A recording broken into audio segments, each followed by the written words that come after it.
There comes a moment when the person who always cared, always listened, always forgave, finally stops. You know the one I'm talking about, the empath, the one who absorbed every silence, every distant mood, every mixed signal, and still showed up with love. They kept choosing understanding when they should have chosen peace. They kept waiting for a change that was never coming. But here's what no one tells you. Even the kindest soul has limits. Even the most patient heart has a point of no return.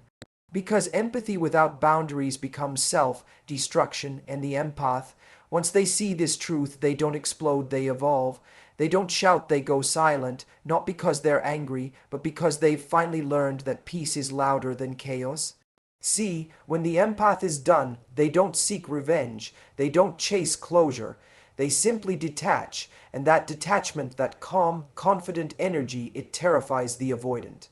The avoidant has always thrived on control, on distance, on knowing that the empath will keep reaching, keep fixing, keep proving their worth. But when that stops, when the empath no longer tries, the entire dynamic collapses. The avoidant realizes they were never chased out of love. They were chased out of compassion. And compassion, once withdrawn, is irreplaceable. This is where the empath becomes dangerous, not because they're cruel, but because they finally see through the game. They stop trying to heal what doesn't want to be healed. They stop shrinking to fit someone else's comfort zone. They stop overgiving to earn half love. They learn that love without reciprocity is a slow death, and they refuse to die another day. The avoidant, for the first time, feels the emptiness they've been running from. Because when the empath walks away, they take with them the emotional safety net, the understanding, the forgiveness, the gentle presence that made the relationship feel like home. Suddenly, the avoidant stands alone with the walls they built and realizes those walls keep everyone out, including themselves. The empath's silence becomes the loudest lesson. Their absence becomes the mirror the avoidant can't escape. Because when an empath is done, they don't need to prove a point, they become the point. Their peace becomes power, their distance becomes dignity, and in that moment, the avoidant panics. Not because they've lost control, but because they finally see what they've lost, the kind of love that only wanted honesty, not perfection, effort, not excuses. So if you are that empath, the one who kept giving, forgiving, believing, understand this. Your softness was never weakness. Your heart was never the problem. You were just trying to love someone who feared being seen. Now, your growth will be the greatest revenge, not because it hurts them, but because it heals you. Walk away, not with anger, but with clarity. Because when you finally understand your worth, you no longer chase love, you attract it. And when the empath is done, the avoidant learns a truth they can't unsee. The one who stayed the longest was the one they should have never let go. There comes a time in every empath's life when their endless understanding begins to feel like a burden instead of a gift. For so long, they've carried the emotional weight of others, believing that love means fixing, healing, and enduring. They've been the ones to see pain behind anger, fear behind silence, and softness behind distance. Every time they were hurt, they forgave. Every time they were ignored, they tried harder. Every time they were misunderstood, they spoke softer, hoping to be heard by a heart too afraid to listen. But love, when given without balance, begins to erode the soul of the giver. There is only so much energy a person can pour into someone who refuses to meet them halfway. Eventually, even the most patient empath realizes that caring without reciprocity is not compassion. It is self-betrayal.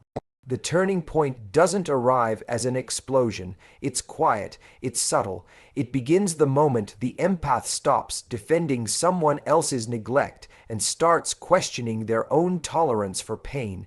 They begin to notice how their needs have been silenced under the weight of someone else's comfort. They begin to feel the emptiness of conversations where only one person is trying. They start to see how many times they've explained, compromised, and softened themselves to protect another person's ego. The realization hits hard. Love shouldn't require losing yourself to keep someone else. This moment is both heartbreaking and freeing, because for the first time, the empath sees that not everyone deserves access to their light. It is in this awakening that the empath begins to withdraw, not out of spite, but out of necessity. They understand that no amount of love can reach someone who refuses to receive it. They realize that empathy without boundaries becomes enabling, and compassion without limits becomes captivity. The energy they once used to understand others is now directed inward toward their own healing. They stop chasing closure and begin creating it. They stop waiting for change and start becoming it. This shift is not loud or dramatic. It is graceful, steady, and deeply transformative. As they reclaim their sense of worth, the empath no longer seeks validation through another's acceptance. They learn that true love cannot thrive in a place of imbalance. Love needs two hearts equally willing to show up, to give, to listen, and to grow. Anything less becomes survival, not connection. When the empath reaches this understanding, their perception of love changes forever. They no longer see leaving as abandonment, they see it as self-respect. They understand that walking away from what depletes them is not weakness, it's wisdom. And though their heart may ache, their soul begins to heal because for the first time they are finally choosing themselves. When an empath finally detaches, it is never out of bitterness or revenge. It is a quiet declaration that they have had enough. For so long, they believed that love meant staying, understanding, and forgiving no matter how many times they were let down. They thought that if they could just love hard enough, they could soften the heart of someone who feared closeness. But detachment comes when they realize that love cannot thrive where effort is one-sided. It's the moment they understand that silence can speak louder than words, and distance can heal deeper wounds than another apology ever could. This detachment is not coldness, it is clarity. It is the realization that their energy is sacred and their peace is priceless. At first, this silence confuses those who are used to the empath's constant warmth. The avoidant, in particular, begins to feel the shift. They notice that the texts aren't coming like before, the questions have stopped, and the emotional check-ins have disappeared. There is no fight, no dramatic exit, just a gentle withdrawal. That calm stillness unsettles the avoidant because it removes the dynamic that once made them feel secure.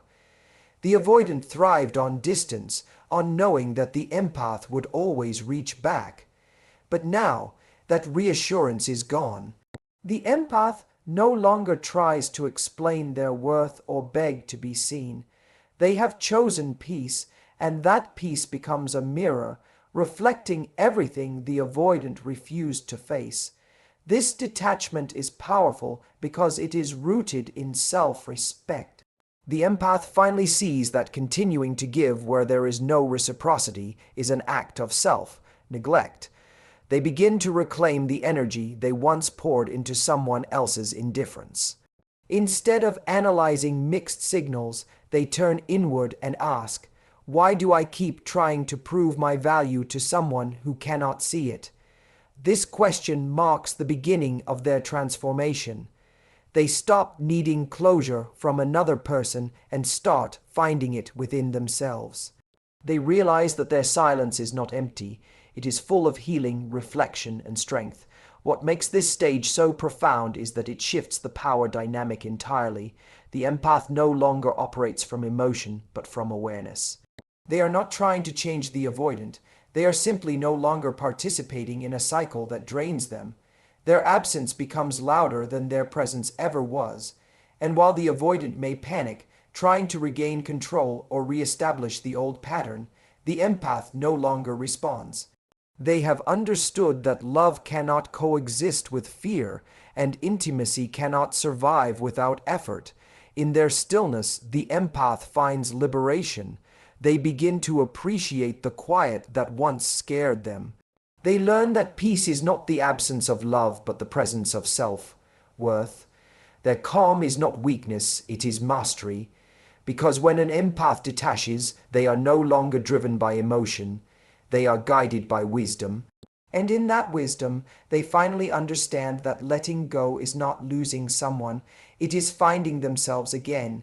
The avoidant has always found comfort in distance. For them, closeness feels like confinement, and vulnerability feels like exposure. They build walls not to hurt others, but to protect themselves from the pain of being truly seen. Yet in doing so, they create a world where love becomes conditional, where connection is controlled, and where affection is rationed. This pattern works as long as the empath keeps reaching, keeps trying to understand the silence, the mixed messages, the emotional push and pull.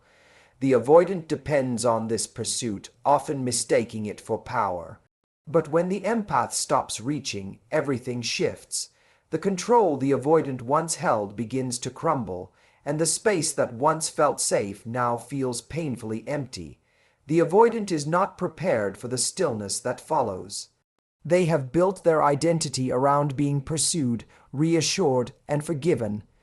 They believed the empath's love was endless, that no matter how cold they became, the empath would always return with warmth. But detachment changes everything. The empath no longer explains, argues, or pleads. Their absence creates a silence that echoes, one that the avoidant cannot ignore. For the first time, they are forced to face the reality that emotional control is not connection, it's avoidance. And when the empath no longer plays the game, the avoidant realizes how dependent they've become on being chased. This panic is not about losing the relationship, it's about losing the emotional certainty they relied on. The avoidant has spent so much time running from intimacy that they never learned how to sustain it. They avoided confrontation, vulnerability, and accountability, believing that love could survive without effort. But now, confronted with the empath's silence, they experience something unfamiliar, powerlessness. They cannot charm their way back, they cannot deflect with excuses, and they cannot manipulate emotions that are no longer available to them. The empath's detachment reveals a truth the avoidant has long denied. Love cannot exist without reciprocity. In this moment of collapse, the avoidant is forced to sit with themselves. They begin to feel the loneliness they once blamed on others. The very walls they built for protection now isolate them. The control that once made them feel safe now suffocates them. It's in this silence that the avoidant comes face to face with the consequences of their avoidance. They realize that love is not about being pursued, it's about being present, and presence requires courage, vulnerability, and effort, all of which they spent years resisting. The empath's withdrawal becomes a mirror that reflects everything the avoidant tried to escape. Their panic is a sign of awakening, though painful. It's the recognition that love cannot be sustained through fear, and control cannot replace connection. The avoidance world, once predictable and safe, now feels uncertain because they've lost the one person who made love easy to find and hard to keep. Through the empath's absence, the avoidant finally understands what presence truly meant. The transformation of the empath begins quietly, almost imperceptibly, in the spaces between disappointment and realization. For so long, they have carried the weight of another's emotional distance, convincing themselves that love means understanding someone even when that person refuses to understand them. They have been the giver, the forgiver, the one who always saw potential where others saw problems. But there comes a day when exhaustion feels heavier than hope, when compassion begins to taste like compromise, and when they finally ask themselves a question they have long avoided: what about me? That question is the spark that ignites their transformation. At first, the empath doesn't change their heart, they change their direction. They stop pouring energy into proving their worth to someone who cannot see it. They stop chasing validation and start honoring their boundaries. They realize that kindness without self-respect leads to depletion, not connection. It's not that they stop caring, they just stop caring at their own expense. This shift may seem subtle, but it is revolutionary. Because for the first time, they are not seeking love through struggle, they are seeking peace through self-awareness. They understand that love is not measured by how much pain one can endure, but by how safe one feels in another's presence. As they begin to reclaim their power, the empath starts to see the truth with clarity rather than emotion. They recognize that some people are not capable of meeting them at the same emotional depth, and that's not a reflection of their worth. It's a reflection of the other person's limitations. This understanding liberates them from the cycle of overgiving. They no longer try to fix brokenness that isn't theirs to heal. They stop romanticizing potential and start accepting reality. What once felt like loss now feels like release. The tears that once came from rejection now come from relief because they no longer have to fight to be seen. In this newfound strength, the empath discovers a different kind of love, one that begins within. They realize they do not need to earn affection or prove loyalty. Their value is inherent, not conditional. They start setting boundaries not as walls, but as gateways to healthier connections. Their empathy becomes more discerning. They give where there is reciprocity and step back where there is resistance. This balance allows them to remain compassionate without becoming consumed. The most beautiful part of this transformation is the quiet confidence that replaces old patterns. The empath no longer begs to be understood, they walk in understanding. They no longer seek closure, they create it through acceptance. They no longer cling to relationships that drain them, they choose ones that nurture growth. Through every heartbreak, they have learned that love is not meant to break them open. It is meant to bring them home to themselves. And when they reach that place of inner peace, their energy shifts. They attract what aligns, release what doesn't, and for the first time, love no longer feels like survival, it feels like freedom. When the empath finally walks away, the silence that follows carries a weight far greater than any confrontation ever could. The avoidant, who once found comfort in emotional distance, now feels the absence of what they took for granted. The empath's quiet withdrawal becomes a reflection of everything the avoidant refused to acknowledge, the love, patience, and devotion that were constantly offered but rarely reciprocated. The relationship might have been filled with unspoken words and unmet needs, but the empath's departure crystallizes one undeniable truth: love cannot survive in imbalance. The avoidant, who spent so long running from vulnerability, suddenly realizes that the very connection they feared is now gone, and what remains is emptiness, not freedom. The empath's silence becomes a powerful teacher. It speaks in echoes the avoidant cannot ignore. For the first time, there are no messages to respond to, no gentle reassurances, no emotional safety net waiting to catch them when they retreat. The avoidant, once in control, now finds themselves confronted by the consequences of their avoidance. They begin to understand that affection is not infinite and compassion cannot be one-sided. The loss of the empath becomes a mirror, forcing them to see that indifference is not strength, it's fear disguised as control. Meanwhile, the empath's absence is not about punishment, it's about preservation. They have reached a point where peace matters more than proximity. They no longer need to explain their worth to someone who only valued their presence when it was convenient. In walking away, they demonstrate a truth that the avoidant never considered. Love without mutual effort is not love. It is dependency masquerading as devotion. Their silence carries dignity. It is not the silence of surrender, but of self-respect. For the avoidant, this realization comes too late. The dynamic that once felt secure has dissolved. The certainty that the empath would always return is gone. What once felt predictable now feels fragile.